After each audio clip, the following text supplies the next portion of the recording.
इंद्र विजयम में पौराणिक विषयों को, वैदिक विषयों को एक साथ समाहित करके इस प्रसंग को यहाँ उपस्थापित किया गया है। इसका जो विशेष है, इस जो आज हम लोगों ने जिस प्रसंग पर चर्चा की, इसका विशेष ये है कि ओझा जी पहले त्रैलोक्य की चर्चा करते, और क्यों त्रैलोक्य की चर्चा करते हैं, इसका हम हो सकता है जब ग्रंथ समाप्ति की तरफ हों तो उसका कुछ न कुछ उत्तर मिले। लेकिन उन्होंने सबसे पहले आधिदैविक, आधिभौतिक और आध्यात्मिक त्रैलोक्य की चर्चा की। और इस त्रैलोक्य की चर्चा का मैं जहां तक अभी तक समझा हूं, वह भौतिक त्रैलोक्य को दिखाना चाहते थे। तो भौतिक त्रैलोक्य पर सीधे आने के लिए उन्होंने आध्यात्मिक और आधिदैविक दोनों त्रैलोक्यों की चर्चा की, जो इंद्र, वायु, अग्नि, द्यौ, अंतरिक्ष, पृथ्वी।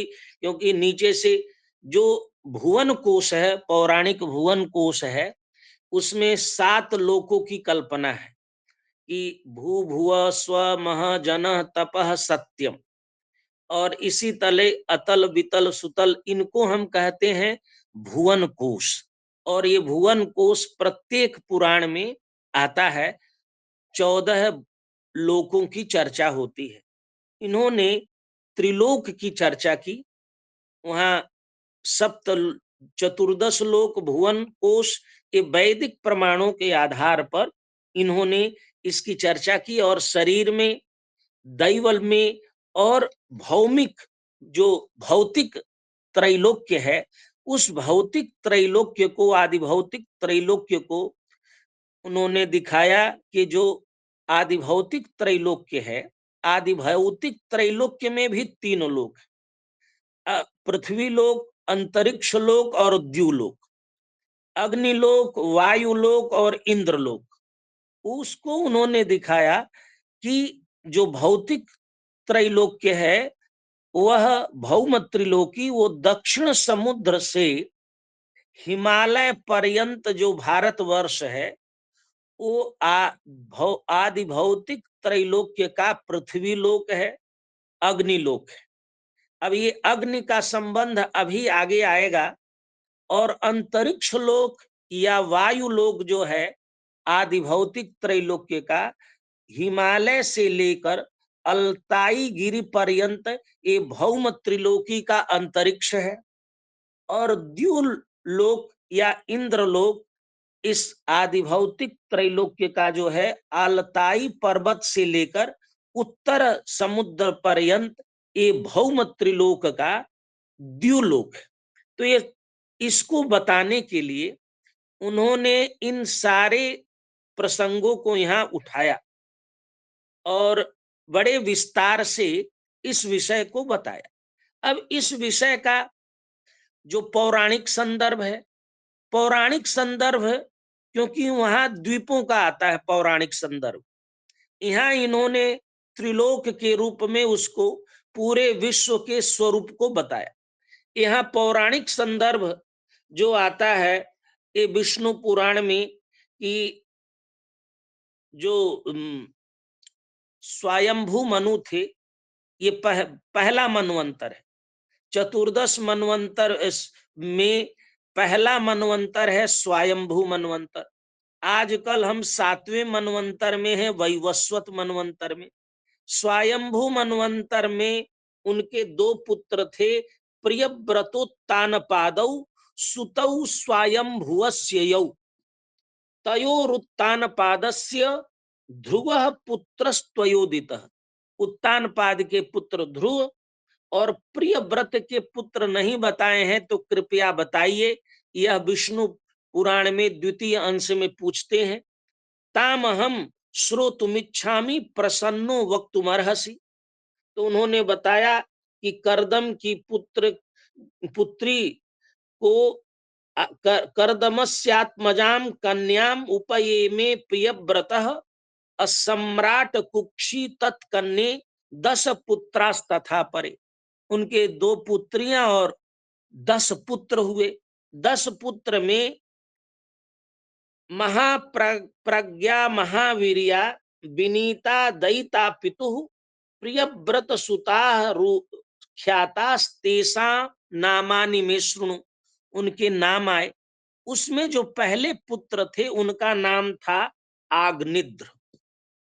आग्निद्र प्रियव्रत के पुत्र माने वही स्वयंभू मनु के पुत्र प्रियव्रत, और प्रियव्रत के पुत्र के बड़े पुत्र का नाम था आग्निध्रश्चाग्निबाहुश्च बपुष्मान द्युतिमांस तथा मेधा मेधा तिथिर्भव्य सुवनः पुत्र एव च ज्योतिष्मान दशमस्तेषां सत्यनामा सुतो भवत्। इस प्रकार से 10 पुत्रों में से 3 पुत्र राज्य काज में उनकी इच्छा नहीं थी, और 7 पुत्र हुए जिसमें से पहले पुत्र का नाम था आग्निध्र। उन्होंने क्या किया, प्रियव्रत ने क्या किया, जब हम आर्य के आने और जाने, भारत के लोग यहाँ के थे कि वहां के थे, इस प्रश्न का बड़ा व्यापक उत्तर विष्णु पुराण देता है। विष्णु पुराण में जो प्रियव्रत हैं वह किसके राजा हैं? वो सप्त द्वीपा वसुंधरा के राजा, संपूर्ण द्वीपों के समस्त भूमंडल के राजा हैं। यदि राजा नहीं होते तो अपने पुत्रों को उन द्वीपों का राज्य कैसे देते? उन्होंने लिखा, प्रियव्रतो ददौ तेषां सप्तानाम मुनि सप्तम सप्तद्वीपानि मैत्रेय विभज्य सुमहात्मना। 7 द्वीपों में बांट करके संपूर्ण पृथ्वी का राज उन्होंने दे दिया। तो द्वीपों की चर्चा ओझा जी ने त्रिलोक की चर्चा से प्रारंभ की, और पुराण द्वीपों की चर्चा से प्रारंभ करते हैं। और जब भारतवर्ष के नाम का प्रसंग आया, जिसमें ओझा जी ने चार संदर्भ दिए हैं कि 4 संदर्भों का, जिसमें से 2 पौराणिक हैं। उन पौराणिक प्रसंगों में जम्बू द्वीप पहला द्वीप है 7 द्वीपों में। तो जम्बू द्वीपे स्वरो यस्तु आग्निध्रो मुनि सत्तम। जम्बू द्वीप के राजा आग्निध्र हुए, जो प्रियव्रत के बड़े पुत्र थे। उन्होंने, उनके भी पुत्र हुए बहुत सारे। नाभि किम पुरुषश्चैव हरिवर्ष इलावृतः रम्यो हिरण्वान षष्ठश्च कुरुभद्राश्च एवच केतुमालास्तथैवान्यः साधु चेष्टा भवन नृपः। तो उन्होंने 7 पुत्रों को जम्बू द्वीप में 9 वर्ष, 9 वर्षों में से 1 वर्ष उन्होंने अपने क्योंकि 10 पुत्र थे और जम्बू द्वीप दिया आग्निध्र को। आग्निध्र ने अपने पुत्रों को 10 पुत्रों को 10 वर्ष दिए। तो वर्षों का विभाजन द्वीप में हुआ, और उन्होंने 1 वर्ष दिया भारतवर्ष। उस भारतवर्ष का नाम, पहला नाम था हिमाहुव वर्ष। यही लिखे हैं, पित्रा दत्तम हिमाहुवम तु वर्षम नाभेस्तु दक्षिणम। उनके 10 पुत्र थे, 10 में बड़े पुत्र नाभि थे, और नाभि को इसीलिए नाभि वर्ष भी आया और हिमाहव वर्ष भी उसका नाम आया, क्योंकि वो उसको हिमवत और हिम वर्ष भी कहते थे। तो वह वर्ष उन्होंने उनको दिया। अन्य द्वीपों को तो, अन्य वर्षों को अन्य पुत्रों को दिया। हिमाहवम तु वही वर्षम नाभे राशित महात्मन, नाभि का था, इसीलिए उसको ये नाभि वर्ष, हिमवत वर्ष, हिमाहव वर्ष ये नाम आए, जिसका ओझा जी ने उल्लेख किया। इसके पश्चात इस वर्ष का भी विभाजन हुआ। ऋषभात भरतो यज्ञे श्रेष्ठ ज्येष्ठ पुत्र शतस्य तु, नाभि के ऋषभ, ऋषभ के भरत, और उनमें उन्होंने बहुत वर्ष तक राज्य किया। कृत्वा राज्यम स्वधर्मेण तथेष्ट्वा विविधान मखान अभिषिच्य सुतम वीरम भरतम पृथ्वी पति। भरत को उन्होंने राज्य बना दिया, राजा बना दिया। ततश्च भारतम वर्षम एतल लोके सुगीयते, उसके बाद इसको भारतवर्ष कहा जाने लगा। फिर यह भारतवर्ष भी बटा, और उस वर्ष को तैरिदम भारतम वर्षम नव भेदम अलंकृतम, ना नौ भेद इस भारतवर्ष के हुए। उनकी भी चर्चा विष्णु पुराण में हुई। भारतस्यास्य भरत वर्षस्य नव भेदान निशामयः इंद्रदीपो कशेरुश्च ताम्रपर्णो गभस्तिमान नागद्वीपस्तथा साम्यो गंधर्वस्त्वथ चारुणः अयम तु नवमस्तेषां द्वीपः सागर संवृतः। तो इस प्रकार भारतवर्ष, जम्बू द्वीप, भारतवर्ष, और फिर भारतवर्ष के अंदर एक फिर भरत खंड, जिसको भरत खंड या कुमार खंड या कुमारी खंड पौराणिक संदर्भों में ये आया। यहाँ पर इस नाम का जो चर्चा है, एक संदर्भ ओझा जी ने दुष्यंत के पुत्र भरत, ये भी पौराणिक संदर्भ है। तो कुछ ने कहा कि इसके कारण, कुछ ने कहा इनके कारण। ओझा जी ने जो वैदिक मत दिया, उस वैदिक मत से यह पता चलता है कि न नाभि के पुत्र भरत के कारण और न दुष्यंत के पुत्र भरत के कारण भारतवर्ष पड़ा। उसका कारण जो वो संदर्भ देते हैं, उस संदर्भों को जब हम पढ़ते हैं, उस संदर्भों से पता चलता है।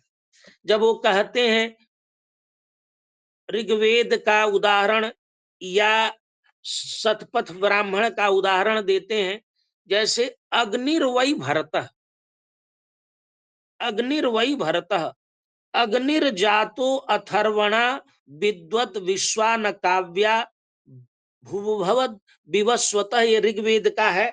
इसी प्रकार से अन्य भी मंत्रों में अग्नि महाम असि ब्राह्मण भारतेति, यहाँ जो भरतोग्नि अस्मिन निगदे मंत्रे भरतोग्नि पठ्यते स देवेभ्य।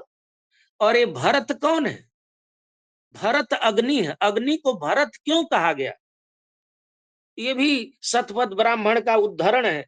हव्यम भरति स्मेति ब्राह्मण वाक भारतम ततः प्रथितम। जो इस लोक को उन्होंने आदि भौतिक त्रिलोकी की चर्चा करते हुए पृथ्वी लोक को अग्निलोक कहा।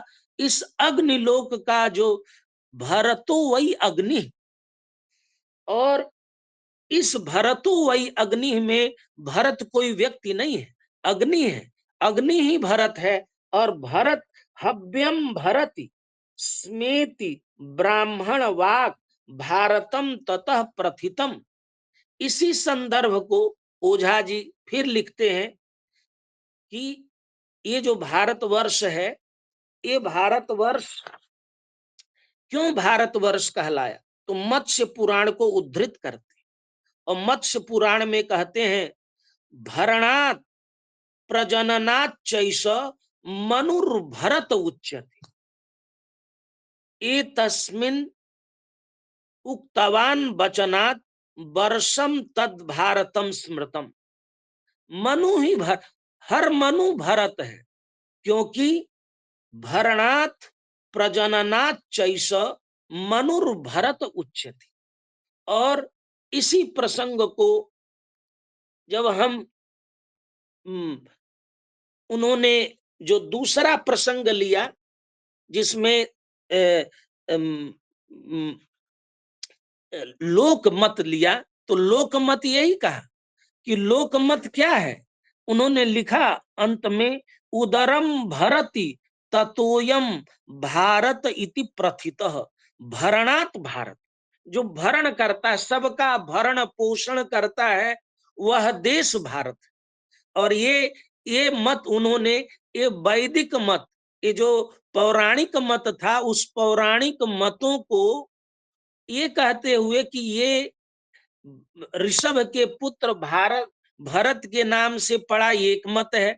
दुष्यंत के पुत्र भरत के नाम से ये पड़ा, ये मत है। कहा ये नहीं है, ये अग्निलोक है, और अग्नि ही भरत है, और जो भरण पोषण करता है वही भारत है, और भारत सबका भरण पोषण करता है। उदरम भरति ततोयम भारत इति प्रथितः, और भरणात भारतम, यह वैदिक संदर्भों के आधार पर, क्योंकि वहां व्यक्ति नहीं लिया, वहां अग्निर्वै भरतः, अग्नि भरण पोषण करता है।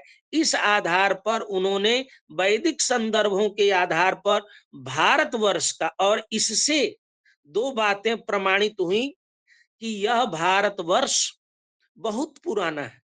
आजकल लोग कहते हैं कि इंडिया था ही नहीं, इंडिया तो बनाया गया, डिस्कवर किया गया, वो तो बहुत सारे कोई देश ही नहीं था। ये तो इसका वैदिक संदर्भ है, ये बहुत पुराना देश है और बहुत व्यापक देश है। इस प्रकार से उन्होंने नाम के प्रसंग को इस प्रकार से यहाँ व्याख्यायित किया।